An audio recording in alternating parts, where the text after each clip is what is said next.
आप सब बताइए ना कि आज का जो प्रोग्राम था। थोड़ा सा पीछे ले लीजिए। ठीक है फ्रेम ठीक है। सर, आज सुबह 11 बजे में जागृति युवा पुलिस संवाद के नाम से कार्यक्रम था सर, जिसकी आपको सूचना थी सर। तो सर एक बार प्लीज़ आपकी सर उपस्थिति कुछ अनिवार्य लॉ एंड ऑर्डर की चीज़ों की वजह से नहीं हो पाई, तो सर आपका संदेश सभी युवाओं के लिए, ताकि डिजिटल माध्यम से, डिजिटल का ज़माना है, तो आपका एक संदेश सब तक पहुंच जाए, जो सब लोगों ने आपका इंतजार किया सर, आप सुनना चाह रहे थे सभी लोग से।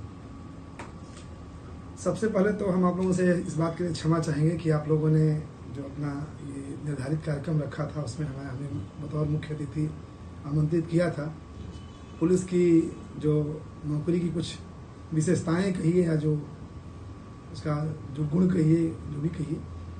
अपरिहार्य कारणों से कुछ बड़ी पदाधिकारी के प्राप्त निर्देश के आलोक में हम चूँकि नहीं पहुंच पाए, इसके लिए हम आप लोगों से क्षमा चाहते हैं। और जहां तक आप लोगों के कार्यक्रम के बारे में जो जानकारी आप लोगों के माध्यम से, अन्य लोगों के माध्यम से मिली है कि जागृति 1 के नाम से आप लोगों ने जो ये एक नया प्रोग्राम इनिशिएट किया है, जिसमें हमारे रिलायंस एकेडमी के सर के द्वारा या फिर हमारे तूफान सर के द्वारा, आपके जो जातक फाउंडेशन के शुभम जी हैं, गौरव जी हैं, आशुतोष जी हैं, संतोष जी हैं, रोशन जी हैं और कृष्णा जी हैं, जिनके बारे में आप लोगों ने बताया कि एक आरटीआई एक्टिविस्ट और एक अच्छे एडवोकेट हैं। तो सबसे पहले तो बहुत बहुत आप लोगों को धन्यवाद और बधाई कि आप लोगों ने वर्तमान परिप्रेक्ष्य में वैसे संवेदनशील विषयों को चुना जिससे कि जो हमारी आज की युवा पीढ़ी है, जो हमारे आज के लोग हैं, जो बहुत मतलब आज का जो फाइनेंशियल फ्रॉड हो रहा है, जो अवेयरनेस की बात आप कर रहे हैं, जैसा कि सर ने बताया इन्वायरमेंटल जो प्रॉब्लम्स है उसकी बात कर रहे हैं, तो इन विषयों पर इतना अच्छा सेमिनार आप लोगों ने आयोजित किया और मुझे उम्मीद है कि जो भी लोग उसमें पार्टिसिपेंट रहे होंगे वो बहुत ही उसका उनको लाभ मिला होगा। और जैसा कि आप लोगों ने बताया कि हम लोग फेज़ 2 पर भी काम कर रहे हैं और जल्दी ही जागृति 2 के नाम से 27 जुलाई को फेज़ 2 में हम लोग इसको और बढ़ा चढ़ा करके जो आप लोगों का जो ऑब्जेक्टिव है, एम है, जो समाज को आप लोग जो है जो युवा पुलिस संवाद के माध्यम से अवेयर करने का जो प्रयास कर रहे हैं, तो ये एक बहुत ही सार्थक और बढ़िया पहल है। हमें इस बात का दुख है कि हम लोगों को खुद इस चीज़ को अटेंड करना चाहिए था। तो जैसा कि हमें जानकारी मिला कि आप लोग चूँकि विभिन्न विषयों के एक्सपर्ट हैं और अलग अलग एक्सपर्ट के द्वारा अलग अलग विषयों पर, जैसे आपने बताया कि एनवायरमेंटल जो प्रॉब्लम्स हैं, एनवायरमेंटल स्टडीज़ के संदर्भ में या फिर ट्राइब्स के संबंध में उनके जो है उनका जो मौलिक अधिकार है, रहन सहन की व्यवस्था है, या उनके पास जो सरकार की योजनाएं हैं वो किन्हीं कारणों बस मूल रूप में नहीं पहुंच पा रही हैं, इस बिंदु पर साइबर फ्रॉड के संदर्भ में कि युवाओं को या आम लोगों को मोबाइल के उपयोग में, कंप्यूटर के उपयोग में, लैपटॉप के उपयोग में या जो भी हमारे नए ऐप्स हैं उसके उपयोग में किस किस तरह की सावधानियां बरतनी चाहिए ताकि हमारे साथ कोई फ्रॉड ना हो, और अगर फ्रॉड हो जाता है तो हमें क्या क्या इनिशिएटिव लेना चाहिए, जैसे कि 1930 जो हमारा national cyber crime reporting portal का जो नंबर है, जिस पर हम लोग प्राइमरी एंट्री करा देते हैं कि हमारे साथ इस तरह की घटना हुई है। संबंधित बैंक को हम लोग जो है खबर करते हैं। मोबाइल फ्रॉड के संदर्भ में हम लोग मोबाइल को जल्दी से बंद कराते हैं, या जो भी सूचनाएं हम लोग टोल फ्री नंबरों के माध्यम से दे रहे हैं। तो इस तरह का जो प्रोग्राम जो हुआ है यह निश्चित रूप से बहुत आवश्यक और बहुत ही मतलब फ्रूटफुल है, क्योंकि इस परिवेश में जो हमारा अपराध है, अपराध की प्रकृति बदल गई।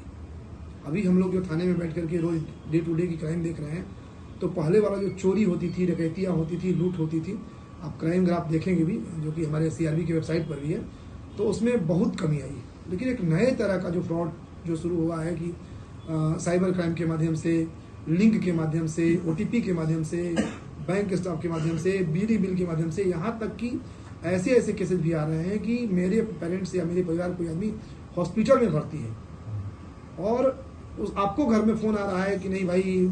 तुरंत पैसा चाहिए, तुरंत ऑपरेशन करना है। और ऐसा इसलिए हो रहा है कि कहीं ना कहीं से हमारा जो डाटा है वो लीक हो रहा है और वैसे लोगों तक पहुंच जा रहा है जो अनवांटेड उसका यूज़ कर ले रहे हैं। तो ये प्रोग्राम जो आप लोगों ने किया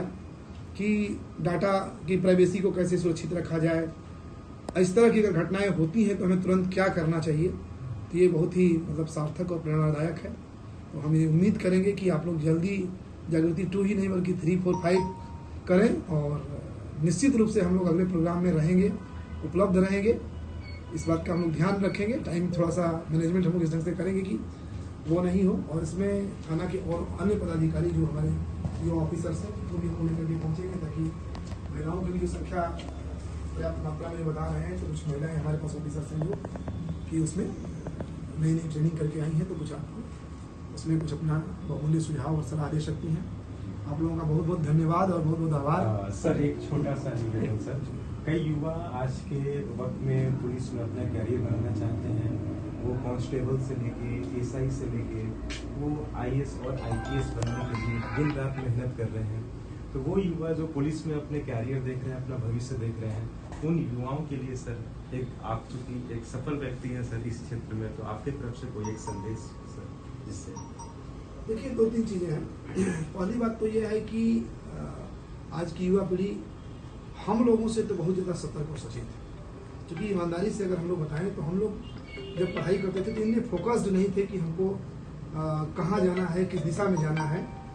तो आज के युवा कम से कम केंद्रित हैं कि हमारा फोकस क्या है, और जो भी युवा या जो भी विद्यार्थी पुलिस सेवा में आना चाहते हैं, तो हम सब अवगत है कि पुलिस में 4 प्लेटफॉर्म पर भर्तियाँ हो रही हैं। निचले लेवल पर हम लोग जो है कांस्टेबल लेवल पर भर्ती हो रही है, सेकंड लेवल पर सब इंस्पेक्टर के रूप में भर्तियाँ हो रही हैं, थर्ड लेवल पर बीपीएससी के माध्यम से डायरेक्ट डीवाईएसपी के रूप में भर्ती हो रही है, और आईपीएस लेवल पर हमारे यूपीएससी के माध्यम से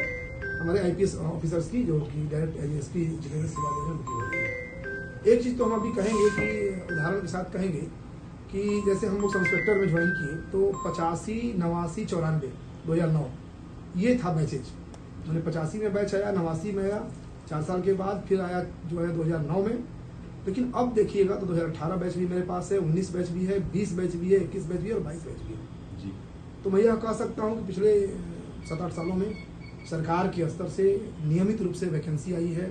2-2000 डायरेक्ट जो है युवा आपके सब इंस्पेक्टर में आए हैं, और निश्चित रूप से ये हमारे लिए भी एक मतलब प्रेरणादायक चीज़ है जो हमारे विद्यार्थी तैयारी कर रहे हैं कि नियमितता है, 2-2000 सीटें आ रही हैं, सेवा करने का जो अवसर है। मतलब अगर मैं आपको कहूँ जो नौकरी मैं कर रहा हूँ कि सेवा आप किसी फील्ड में कर सकते हैं, छोटी और बड़ी नौकरी कर सकते हैं, कोई नौकरी छोटी और बड़ी नहीं है, लेकिन सेवा करने का जितना बढ़िया अवसर पुलिस में है, मेरी जानकारी में कोई दूसरा सेवा नहीं हो सकता। क्योंकि इस सेवा में हम लोग मतलब वैसे लोगों की मदद करते हैं जिनको कि लगता है कि नहीं अब हमारे आगे कुछ नहीं है, हमारी मदद कौन कर सकता है, हम यहाँ से कहाँ जा सकते हैं, चाहे वो किसी भी तरह का उनके साथ अपराध हो रहा है। तो मुझे लगता है कि एक बहुत ही बेहतर सेवा का अवसर है, और वैसे युवाओं का हम लोग स्वागत करेंगे और उनको प्रोत्साहित करेंगे कि वो आएँ। और नई पीढ़ी के जब युवा आएंगे तो टेक्निकल नॉलेज के साथ आ रहे हैं, तो हम लोग जो साइबर क्राइम टाइप की जो चीज़ें हैं, इस तरह के भी केसेज में वो अच्छा काम करेंगे। सर एक छोटा सा सवाल है सर कि आज वहाँ पूछना भी चाह रहे थे और ये मोटो भी थी कि बहुत से ऐसे लोग होते हैं जो कि